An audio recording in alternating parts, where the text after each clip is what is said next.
What's up, everybody? It's T Renee back with another video. Before we get into this video, I need y'all to light this thing up, comment down below, subscribe, and stay tuned for the video. Now, I'm not going to talk too much on it because there's so much shit going on.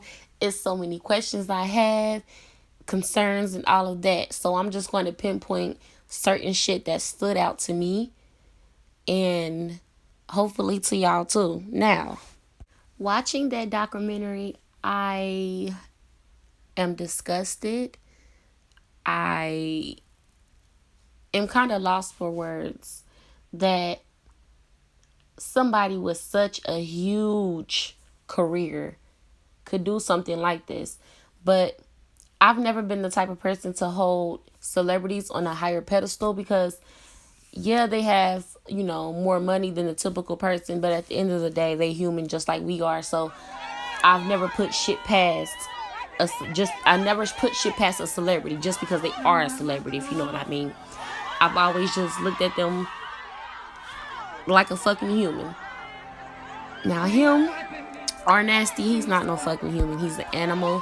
If all of this stuff that these women are saying is true, he is disgusting and he would never get any of my support again. Now, everybody keeps saying, oh, he's been doing this for years. This is nothing new and whatever. Now, everybody's entitled to their own opinion, so I'm not even going to speak on too many other people's opinions. But we can only act on shit that we know from social media or, just whatever. Now, I'm about to insert a little clip of something on the documentary that kind of just stood out to me that I was just like, okay. Yeah. So I'm going to insert that. Take a look at that and I'll be back. Invincible. I can't be touched. And in hindsight, in society, we kind of made him feel that way because he's progressively done this for as far back as I can remember, and nothing has been done about it. R. Kelly created and occupied a position of outrageousness that kind of masked everything that was happening behind the scenes. And then when you get that type of fame and that type of power and you come from nothing and you know nothing, and all you know is that everyone around you is yes and okay, sure, and you have everything at your beck and call, you kind of lose perspective of reality.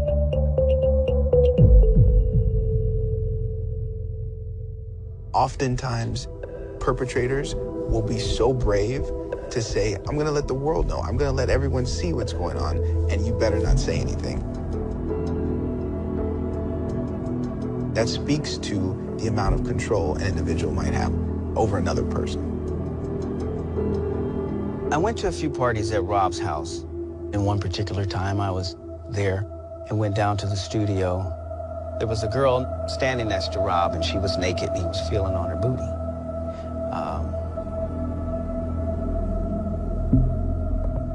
You have a big star. That is part of the lifestyle.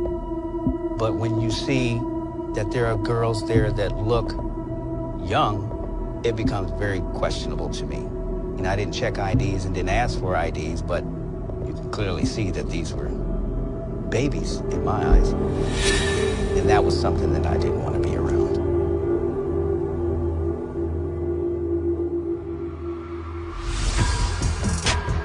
When I was out there on tour with him, he had a lot of guys that, were pretty much, if he say, go get some girls from the mall, they'll go get some girls.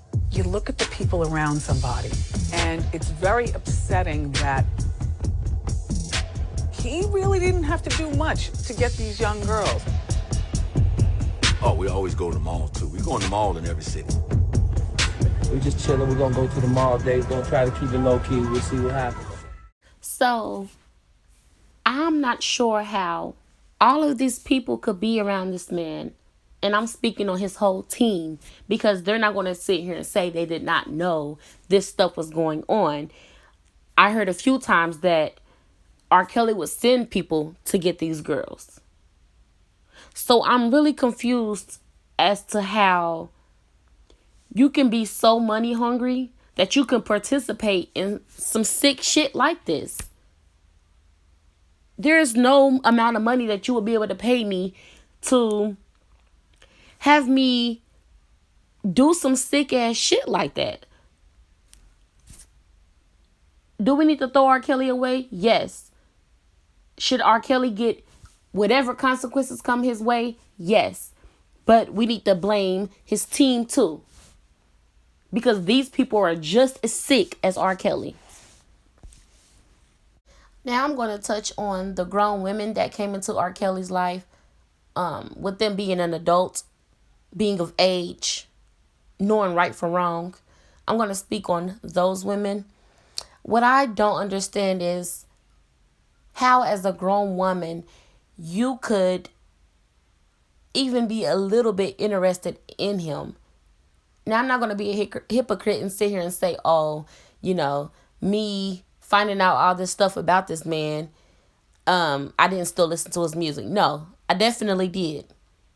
Definitely did. I'm only 23, but I could definitely remember a time where I got hip to the fact that all this, sick shit he was doing, far as one, marrying Aaliyah as a minor. She was a minor when they were married. Two, hearing about him being in a fucking porno with a minor. We had two red flags right there.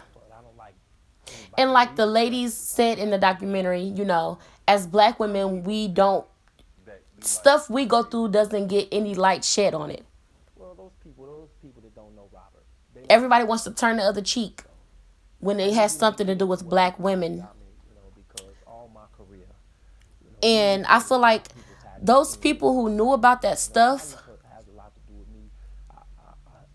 that were in a certain position where they could, make a move for, trying to shed light on the shit that he's actually doing.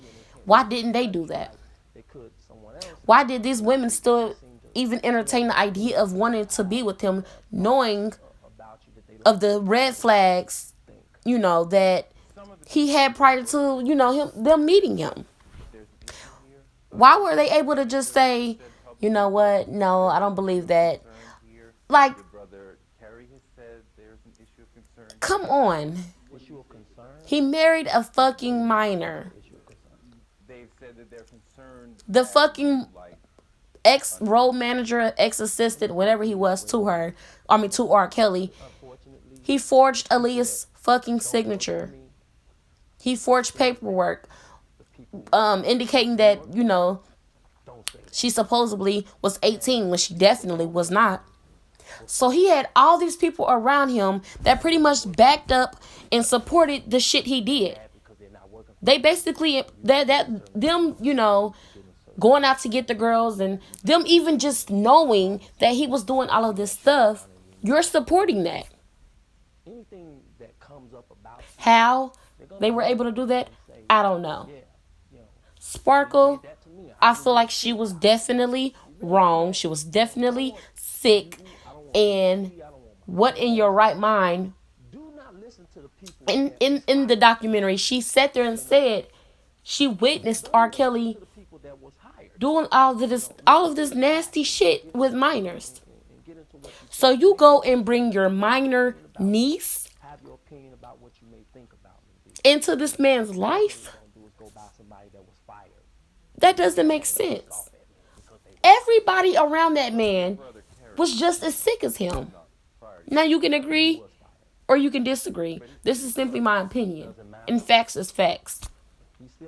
If you can sit there and watch and know and hear about all of this nasty shit that he's doing, and you just, you go home after a day of work and you come back and you do the same shit, knowing that it's girls in this room that you can't feed, or it's girls in that room that it's only this age. How can you, as a sane person, do that? You're just as sick as him. Now we're going to move on to Drea Kelly, who was the ex-wife of R. Kelly. If I'm saying her name wrong, please, forgive me, but whatever. My issue with her now is, and let me start by saying this too, I would never tell anyone how they could have, would have, or should have handled a situation that I have never been in. Now, I'm honestly sitting here and say I could never be manipulated to the extent of, the shit he was doing. You have to ask to use the restroom. You have to ask to eat. You have to ask permission to do shit that you can do. You're not in prison. So there is no way I can ever let anyone manipulate me that much, or at all. I'm not like an easy to influence person. I form my own opinion. I make my own rules and I live my life. So I can honestly say, yeah, I will never, do anything that he had her doing.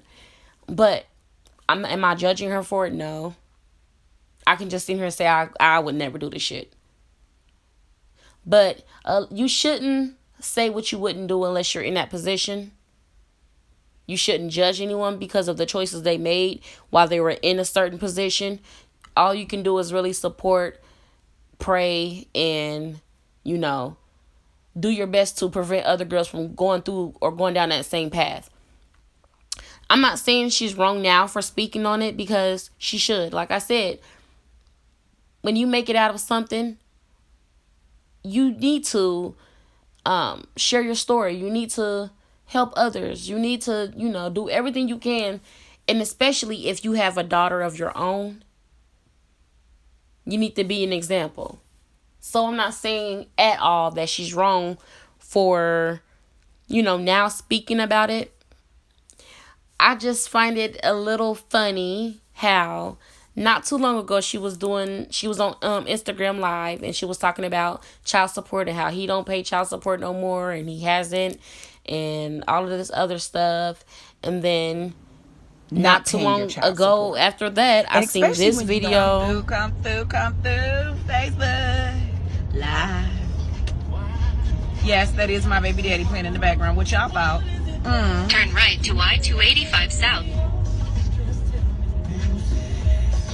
Questions, you have passed my test. Happy people, yeah.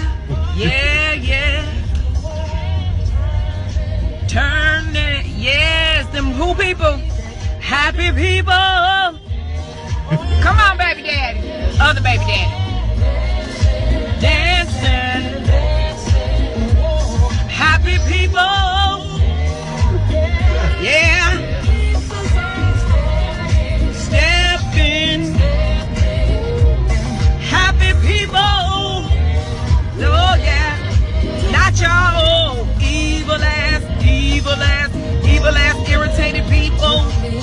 Now what do you do? When a feeling has come over you, you let go. And wow. Let it take hold. Yeah, she got a band-aid because I broke my nail. When a gentleman asks you to dance, what she say? Say yes. Come on, baby daddy, you better sing. We ain't together, but that motherfucker vocal is right. What do we do? Atlanta. We're gonna make it through. Watching that live video of her singing that song, that shit made me cringe so hard, because I'm like, how are you able to sit here singing happy people? How are you able to do that? Knowing all the fucked up shit this man did. Me personally, there is no way I would be singing along to this man's song. I would still have that for my last name. I wouldn't want to attach myself to anything that has to do with R. Kelly. Sadly enough, she has children by him. But, to be singing along to his songs and doing all of that, laughing and kikiing, that's my baby daddy, all of that, till now you in interviews crying. But you just uploaded a live video, like in November or December of last year, with you talking about how he don't pay child support and all of this other stuff. So I'm just a little confused, you know, where she lies with him. Like, y'all comment in the comment section below, and y'all tell me what y'all think far as this part of this video, far as Drea Kelly, because I'm just a little confused. And even if y'all come in the comments saying like, oh, she forgave him and this and that, that's fine. She should forgive. Not for him, but for her. When you walk around mad and carrying all this hate and anger against someone for what they did to you, you're only causing yourself more pain and more hurt, because the person that caused you that pain don't give a fuck. They're out there living their best life, not worried about it. They don't care. So it's best that you do forgive. And I repeat, not for them, but for you. I just don't know how she's out here, you know, doing all these interviews and crying and stuff. And I'm not saying she shouldn't be emotional speaking about this stuff, because this is definitely a super, super, super sad topic. But I just don't know. And I swear, y'all, I do not want to say that this lady is doing all this because the child support stopped. I don't want to say that, because that is, you know, that's fucked up to assume something like that. But I just don't know. I just don't know. You know, I don't know what to think as far as that. Did she really speak out on it because she want to help other girls? Or is she speaking out on it for the perks, the benefits? I just don't know, y'all.